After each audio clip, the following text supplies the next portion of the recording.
Olá pessoal, eu sou o Ricardo e hoje eu vim conversar com vocês sobre Fórmula 1. A gente teve ontem o Grande Prêmio da Espanha de 2019, a quinta etapa do Mundial de Fórmula 1 desse ano.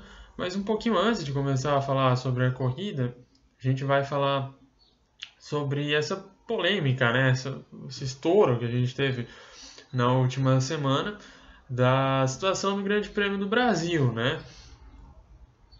Uma notícia que pegou todo mundo de surpresa e, primeiramente, na minha visão, tem um impacto ruim, que é assim, você imagina você, sei lá, não mora no Brasil, não sabe como estão as coisas aqui.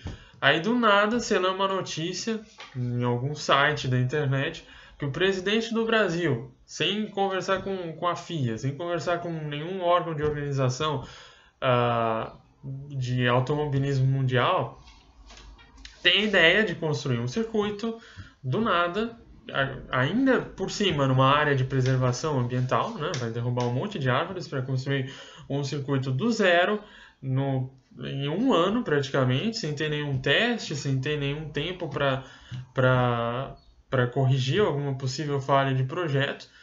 E já no ano que vem vai levar o principal evento do automobilismo que ocorre no Brasil, que é a corrida da Fórmula 1 aqui, para lá, né? Sem testar, sem observar nada ao entorno, né? Sem pensar em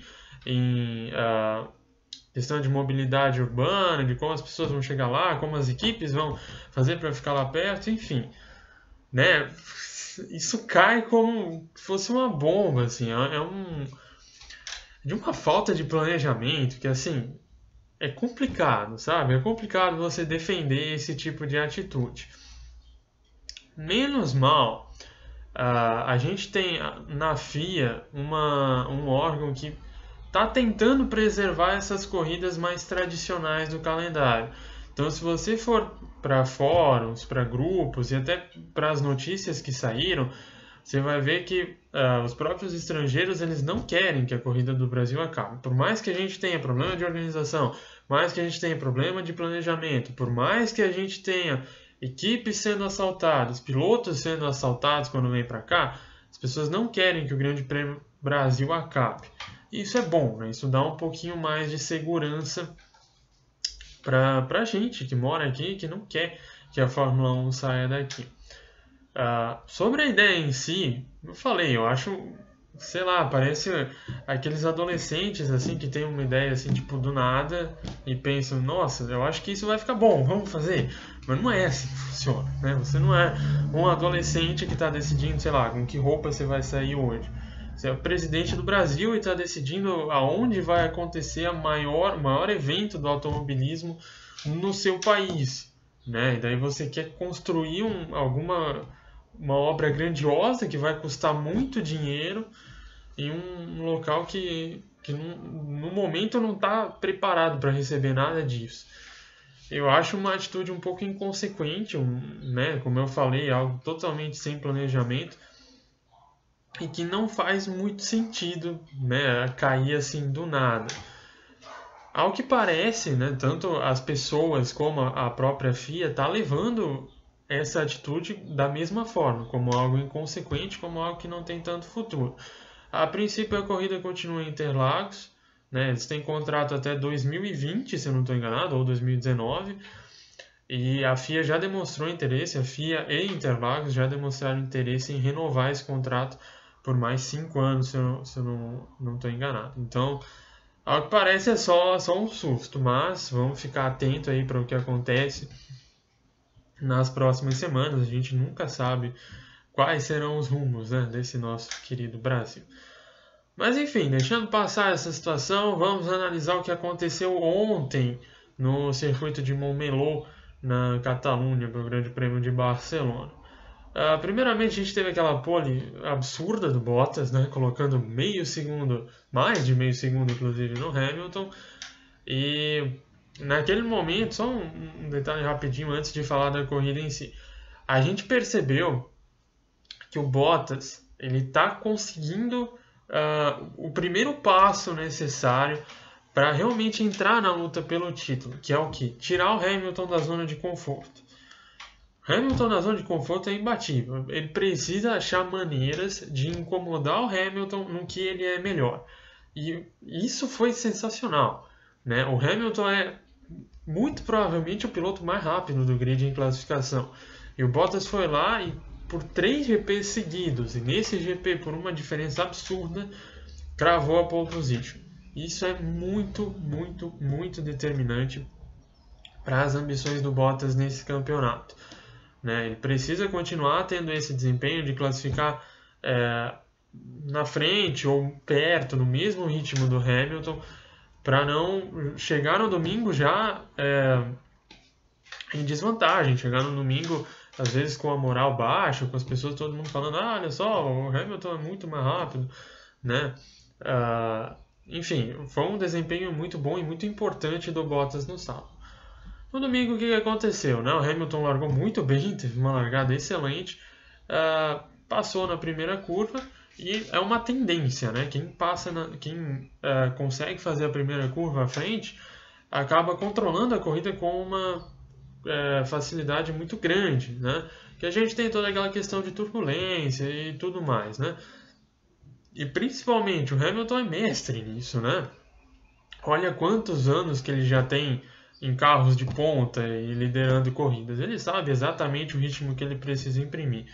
Então o Hamilton pulou na ponta, né? Você na mesma estratégia que ele, esquece. Não tem como pegar, é quase impossível.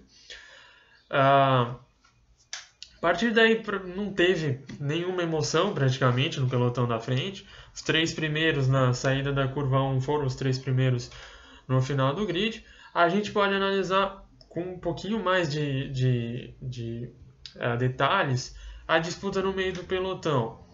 Também não foi tão emocionante assim, mas teve 2 equipes que se destacaram bastante, que eu acabei mencionando no texto. A Haas e a Toro Rosso. A Haas classificou, né, já no sábado, ela dava pinta de que era realmente o carro dito melhor do resto, né? O Grosjean foi 7º e o Magnussen 8º. Ela fez a dobradinha ali no meio do pelotão. A Toro Rosso ela não classificou tão bem, mas desde o início ela teve os seus 2 carros logo atrás da Haas, né? O Kvyat em 9º e o Albon em 10º. Em nenhum momento eles chegaram a ser pressionados, os carros da STR chegaram a sofrer pressão da Renault ou das McLaren que vinham atrás. Isso demonstra o quê? Que são carros muito bem acertados, né? A STR talvez tenha um problema de piloto, né? Porque o Albon está no primeiro ano dele, então vai ter corridas que ele não vai achar o ritmo, que ele vai mais lento.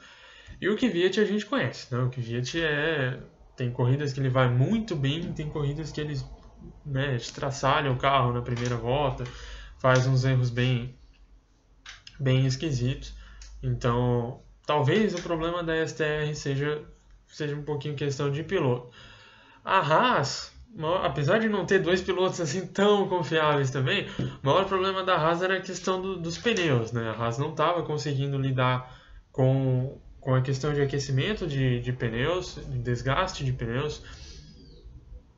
Teve esse problema na corrida de Bahrein, se não estou enganado, ou na China.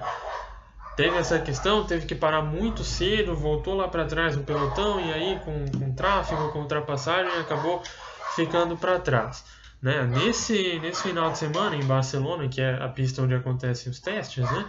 O time da Haas conseguiu se encaixar, conseguiu um bom ritmo para cuidar dos pneus e se manter ali na frente, né? Isso mostra que o que falta mesmo é rodagem, é experiência para conseguir encaixar esse carro na questão do ritmo de corrida, na questão do desgaste de pneus. O carro da equipe Haas realmente vem se mostrando como o melhor desse meio do pelotão. Então é uma coisa para a gente começar a prestar atenção nas últimas temporadas. O que Magnussen e Grosjean conseguem fazer, especialmente na corrida, não no sábado, né? Como eu falei, o carro da Haas é muito bom. Se eles conseguirem lidar com essa situação de pneus, de aquecer os pneus e de não ficar lá para trás logo nas primeiras voltas por conta de uma parada muito ainda no estágio inicial da prova, Eles têm tudo para dominar esse meio do grid, principalmente na segunda metade do campeonato. Então, olho na Haas. Depois da metade da prova, a gente teve aquele incidente, né, do Stroll, que acabou ocasionando o safety car. E aí teve algumas mudanças, né? Você diz, você falou da STR que estava muito bem, mas o Sainz terminou em oitavo, terminou na frente delas. O Sainz terminou ali por conta da atrapalhada da STR nos boxes, né? A STR chamou os dois carros ao mesmo tempo, só que eles não tinham pneus prontos. Então atrasou a parada do Kvyat e atrasou muito mais a parada do Albon, que estava atrás do Kvyat, teve que ficar esperando até que a galera achasse os pneus e trocasse. Então, a oitava posição, o próprio Sainz fala isso no rádio assim que termina a corrida. A oitava posição do Sainz é uma mentira nessa corrida.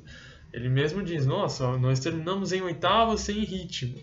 Sim, eles terminaram em oitavo por conta dessa atrapalhada da STR e da atrapalhada futura do Grosjean. O Grosjean ficou se pegando com o Magnussen em algumas voltas, cortou caminho na chicane, passou 2 ou 3 vezes em cima daquela lombadinha que tem na área de escape da curva 1, e aí muito provavelmente danificou o assoalho e perdeu o rendimento, né? É outra situação que não pode acontecer com a Haas, né? Não adianta a Haas se achar com os pneus e os pilotos resolverem tacar o louco no meio da prova e botarem tudo a perder. Com certeza o Grosjean jogou fora aí uns 7, 8 pontos nessa prova por conta de ser afoito, né? De não deixar o espaço para o companheiro e principalmente de não ficar passando em cima da lombada, que é uma coisa óbvia, né? Os próprios engenheiros reclamavam corridas atrás que você tem que conservar o assoalho do carro em bom estado. O Leclerc classificou mal no sábado porque ele passou numa trepidação da zebra e perdeu partes do assoalho. Então, enfim, um erro primário do piloto francês. Falando em Leclerc, vamos falar um pouquinho da Ferrari, né? Mais do mesmo. É mais do mesmo. A Ferrari simplesmente dá a impressão que ela não sabe o que ela está fazendo em determinados momentos da prova. Porque você vê, no começo da corrida a gente teve os dois pilotos cruzando caminho, né? O Vettel tentou uma manobra meio que suicida lá na primeira curva, destruiu o seu pneu, não conseguiu achar o ritmo ideal. O Leclerc estava atrás, ficou 3 ou 4 voltas atrás. A Ferrari, será que a gente deixa passar? Não deixa. Perdeu muito tempo, perdeu uns 3 segundos que ele tinha de diferença para o Verstappen, que poderiam ser os segundos que deixariam ele na terceira posição naquelas paradas futuras que a gente teve. Só depois dessas voltas que a Ferrari deixou o Leclerc passar. Algumas voltas se passaram e aconteceu a mesma situação, só que daí com os pilotos invertidos, né?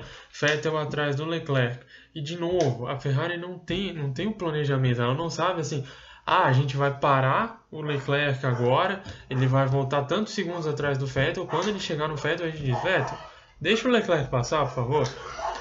Não é feito isso, né? Você vê que o Vettel, né, que no caso era o Vettel atrás do Leclerc, né?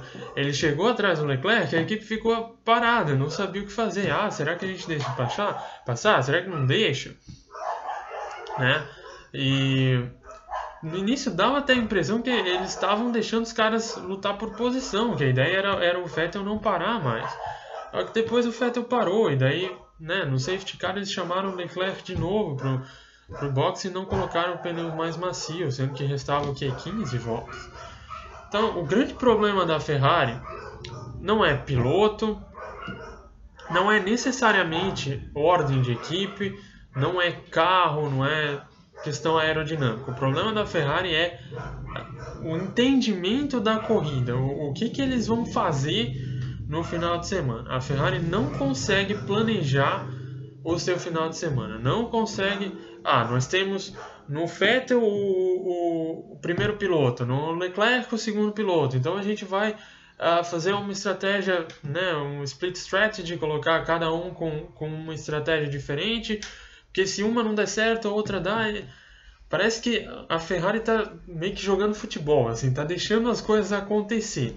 né? Isso que no futebol nem é mais assim hoje em dia. A gente tem né, a questão tática é muito mais desenvolvida do que era antigamente. Não há um planejamento, não há uma cultura organizacional desenvolvida, como a gente tem principalmente na Mercedes, né? A Mercedes está com 5 dobradinhas e tudo bem, tem aquela questão de aquecer melhor o pneu, que pode estar sendo diferencial, mas a pole da Mercedes em Baku foi uma questão muito emblemática, né? E ela mostrou que a Mercedes, acima de tudo, ela está no controle do que está acontecendo, e a Ferrari não. A Ferrari está deixando com que os acontecimentos levem a equipe.